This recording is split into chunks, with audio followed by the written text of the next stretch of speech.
Okay, hello. Welcome everybody to the second RIPEstat public demo. My name is Eric Romain and I'm a senior software engineer at the RIPE NCC. The agenda for today consists of some administrative things, a quick recap of the introduction to RIPEstat, the live demo, and some time for questions and feedback, and then we will close this session. So, to help these demos run smoothly, we have a few basic tips. If you intend to talk to us, please use a headset and an external microphone. If you have a recent Apple Mac, iPhone headsets work very well. If you'd like to ask questions during the demo, or if you do not have a microphone, please use the Q&A feature. You can find this under your event controls window that you should see now. We can answer simple questions while the demo is running, and more complex questions we will save for the end of the demo. Your question will be invisible to other users until it has been answered. Questions and discussions can be done at the end of the demo. Please let us know if you have a question by using the Ask for Microphone function. WebEx will tell you once you are able to speak. And when you talk, don't forget to state your name, the name of the person or the subject that you're referring to, and please try to be a bit concise. If you have detailed statements or questions, please save them for the mailing list. Okay, so a quick recap of what we covered last time. If you want, I'll be going through this very quickly. If you want to know more about it, then you can watch the recording of the last demo available on RIPE Labs and the RIPEstat website. Basically, RIPEstat is born out of the fact that we have a lot of number-based information with all our registry data, RIS, RIPE Atlas, and these kind of things. And RIPEstat is to become a modular and extendable toolbox, referring to both statistics, the more long-term view, and near real-time status. For flexibility, we aim for multiple output formats like command line tool, and we will successfully integrate the current searches that we have now. So a quick peek to the future. This is a mock-up of aggregation levels where you could see that for certain adders there's a number of more specifics, and you can look at all of them separately to see the data for them. Or another approach of covering, zooming into data is shown here. We are having regular public demos. This is the second already, and we'll be building this in an agile way. So every four weeks when we do another demo, we will show what we've done so far, receive your comments and feedback, and integrate that. We monitor usage, and based on the usage and feedback, we're going to adjust the direction we take. And please get involved because you get the tools that you deserve. Also, it's important, don't consider the demos as finished software. This is all work in progress. It's all in beta. And if you want to know more about this, then please see the recording of the last demo. So on to the live part. This is RIPEstat, and those of you who have seen the previous demo will recognize it already. As it says, it's beta, so this is all work in progress. And we're basically aiming at a potential here to gather your feedback to guide the product further. We push out new features as soon as they are ready. And this time we've actually added a change log, which allows you to track which features have been added over time. So you can see that today on February 22, we've added modules for spam blacklist and routing consistency. And we will keep updating this as we deploy changes. We're still looking for feedback on what kind of level of detail you want in here. So it's currently pretty brief. We can go for more detail or keep it even simpler. We'd like to know what you think. RIPEstat also since we have supported commenting because we're looking for interactive and ongoing development, and we're still getting a bit to grips on how this works. You can see that several comments have been made since the last demo, and we're still looking at how that develops over time. Also, as before, we published the anonymized statistics, so we can see how much usage RIPEstat has had, and you can actually see this as well. Also, we track all the queries that are submitted, so we know which queries are most popular. We know what the latest queries from this web browser were, so you can quickly refer back to them without having need to log in. New this time is these boxes on the side, and the news box is currently listing references to the demos that we've run and the Egyptian RIPEstat special, which I'll cover later.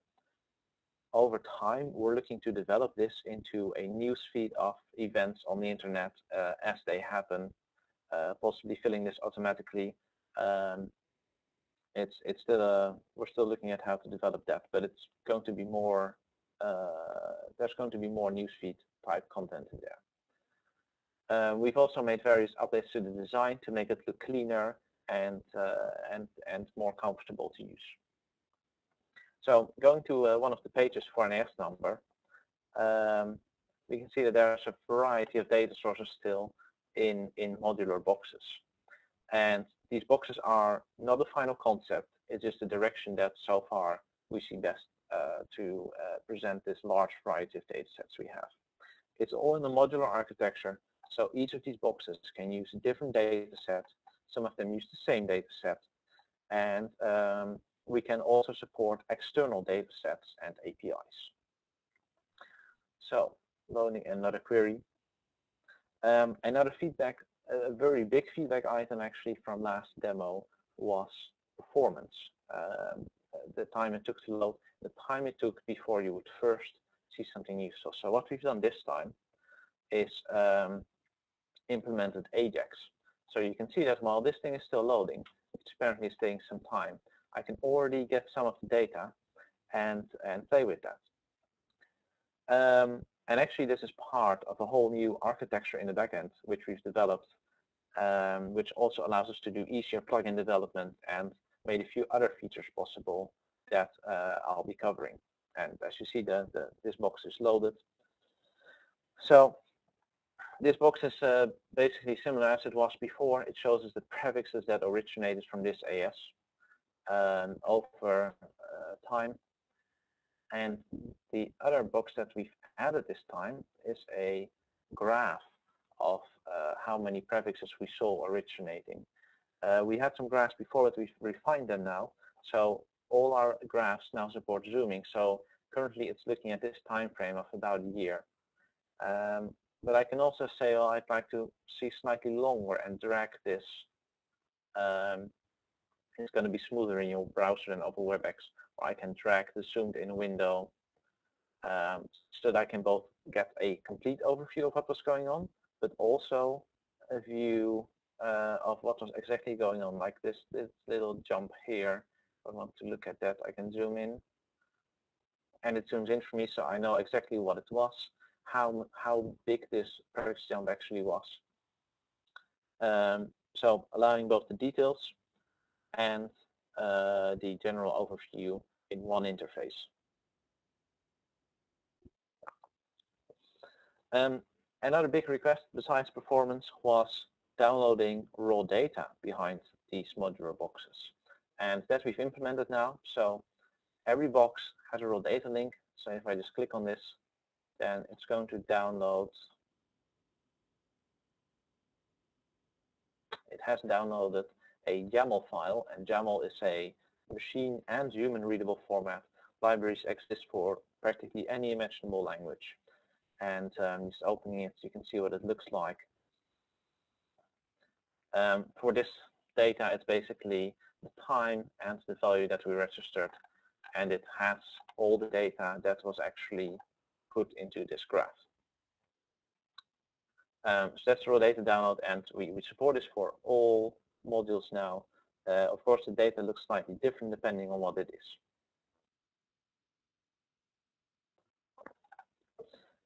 We have the prefix size distribution as before, but new here is the geolocation.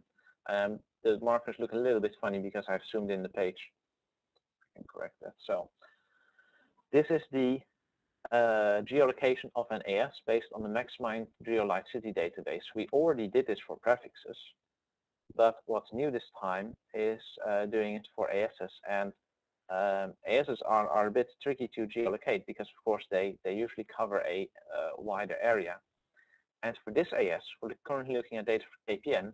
We can see that there's a few spread around the world, but the bulk appears to be in the Netherlands and a little bit less around it, which is what we would expect from a Dutch organization of this type.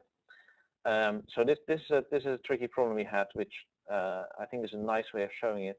Of course, this being geolocation, it is rough and it is potentially inaccurate, but the general view is probably quite close to the truth. We've also refined the WHOIS a bit. Before we would just cut off after about 15 lines of WHOIS output because WHOIS objects can be really large. Now we do a smart selection of attributes, and by clicking you can still see the entire object. I'm not going to do it over WebEx because there's too much data, but there's a little bit more flexibility there now. So querying for another resource, a prefix this time instead of an AS number.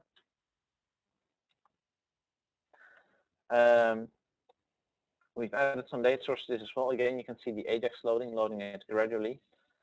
And one of the new modules here is the prefix overlap. So you can see of the data that we have, which prefixes did we see that overlap with the one that you're looking for and who announced them. So apparently somebody announced 192/3, quite a large range, about a week ago for about 1 day. And this is their AS number. We've also made a lot of improvements to the update graph. You saw in the other graph already the basic zooming with this bar and being able to select an area to zoom into. But this is more advanced because you can also do gradual loading of older data. Usually for this type of data, you're interested in the more recent data, and it's also the fastest to load only that. But if I click the button, it will extend the time frame that I'm looking at and double it. And I can see the full past month. If I'm looking for even more history, and click again, it will load another set of data, which is even older. So for example, if we look at this, you can see this little blip pop up suddenly, which is noticeably higher than the rest. And this was part of a planned maintenance that we also mentioned in the last demo. So basically, this is sort of an experimental interface to this problem, showing current data, but also allowing nice loading of historical data. And we're very eager to hear your feedback on this kind of visualization, because this is sort of unusual and new, and still very rough, of course. So we'd very much like to hear from you about that. We've also added prefix routing consistency. So this is comparing the data in BGP observed by the Routing Information Service and the data as recorded in the RIPE routing registry. Of course, being a RIPE NC prefix, this data is correct. So both the routing registry and BGP say that this prefix is originated by this AS. New here is blacklists.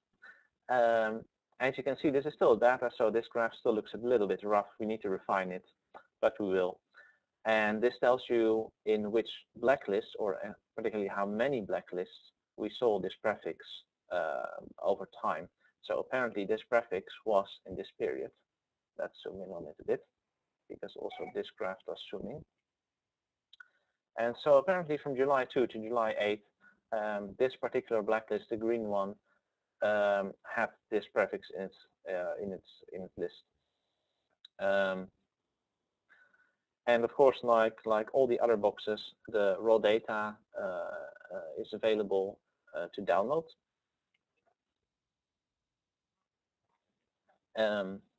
In the usual demo format. I mentioned Egypt before, because as most of you know, Egypt was disconnected from the internet for some time in the beginning of this month. So what we did is within a few hours, we deployed a live tracking page, which updated every half hour, every 10 minutes or so, to show the activity of the Egyptian internet and whether it was back already. Based on comments and feedback we received, we refined it, and currently we keep a static snapshot of the withdrawal and the re-announcement of the Egyptian prefixes. So you can see here that the peak is actually above 100,000 announcements per minute, which is quite significant, but not unexpected. And based on earlier feedback that you gave us, we've also extensively described the methodology to explain which prefixes are we monitoring here and how did we find them, and basically the background you need to interpret this data. And this page was actually very popular. It was massively shared in social media platforms because, of course, Egypt was a hot item at the time, and we actually received tens of thousands of users for this. Interesting to note, while looking at the logs for this, we also saw a lot of people querying not for stat.ripe.net/Egypt, but things like stat.ripe.net/Denmark or /Norway and things like that. So people are apparently curious to see this for other countries as well. So one more thing I want to cover. For those of you that have paid close attention, you may have noticed another link appear here, which is the show query. And this is something that comes out of our new architecture. And basically this shows you how this query is actually defined in our systems. So this box is rendered based on this information. It finds the prefixes for an AS, for this particular AS, and then outputs them as a table. Now, more flexible, we can also do this for the prefix size distribution, for example. And there, we take the same prefixes input for this AS. So we get a list of prefixes, but then we filter them by size distribution and output them as a pie chart. And looking at this graph, we can do something similar where we take the same list of prefixes, put them through a different filter, which just counts them by time, and outputs them as a normal line graph with the right color, the right settings, and so on. So this is everything that we configure when we build one of these boxes, basically. We build this plugin, and then to actually build the set up the module, we configure this kind of language. This is YAML as well as our raw data. And for the future, we are looking at having this user configurable, so that you can say, I would like to take all the prefixes from this AS and plot them in this kind of way, possibly using this kind of filter. Of course, before that, we'll be providing additional documentation on what is actually available. So this is a peek of what direction can be done in the future. So that concludes the live demo.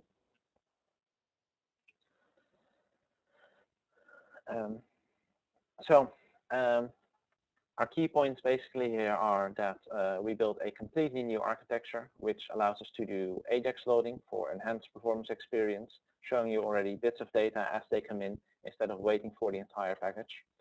Raw data downloads in YAML format, which is very flexible. If that is something that you like, we could also add other data formats like JSON or XML. Also, the architecture allows us to develop plugins much faster than before. It's much easier to put them in. And as I just showed you as the last bit with the show query, it gives us the potential to let you develop custom query pages. We've added several modules: the historic prefix count graph, spam blacklists, geolocation for ASs, and the routing consistency for prefixes. We've also worked on interacting with the presented data. So as you saw, the update graph with a little button and the 30 days allows on-demand loading of historic data. So you can click load some more. By default, it's a short time frame, and you can get additional data if you want. And also all our graphs now do interactive zooming so that you can get a big overview, but also zoom into specific details. And around the time of the Egyptian outage, we have also published a monitor, rapidly put something out there, and then refined it as the situation developed, and we received comments which received tens of thousands of visitors. So I would now like to ask you for any suggestions or questions that you have.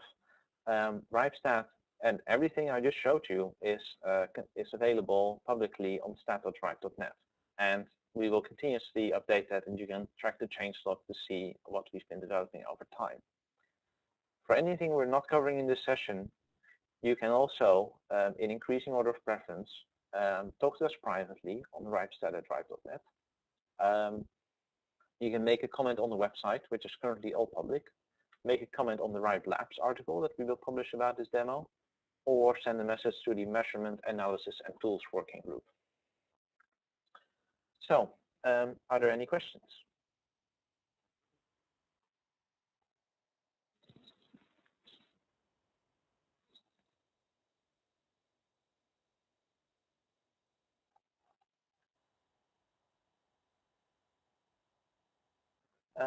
I'm not seeing any questions. Okay.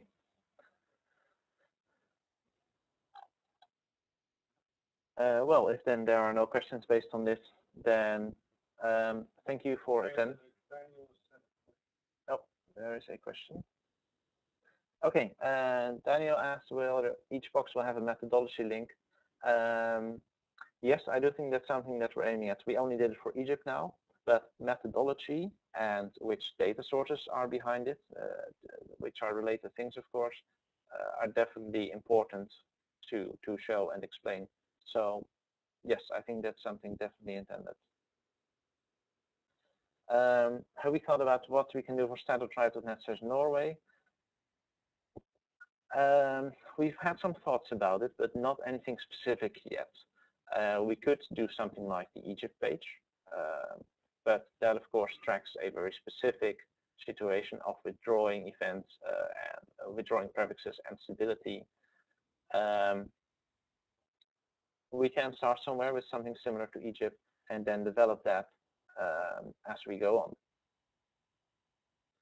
So yeah, it's definitely on our minds to work on that. I would be very interested to know whether you have any feedback on what you think, what you would like to see there, and whether you think that would be useful to have this kind of tracking.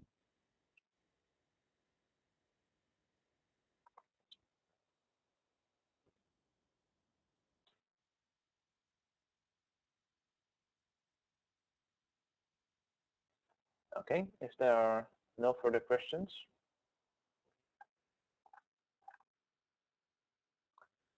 then I would like to thank you for attending, and then this concludes the RIPEstat public demo.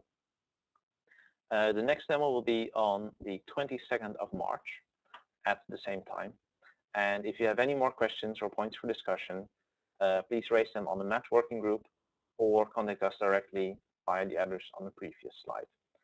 A recording of this demo, along with all the links to the services that we showed and a copy of the slides, will be posted in an article on the RIPE Labs. Then I would like to thank you for attending, and I hope to see you next time on the 22nd of March.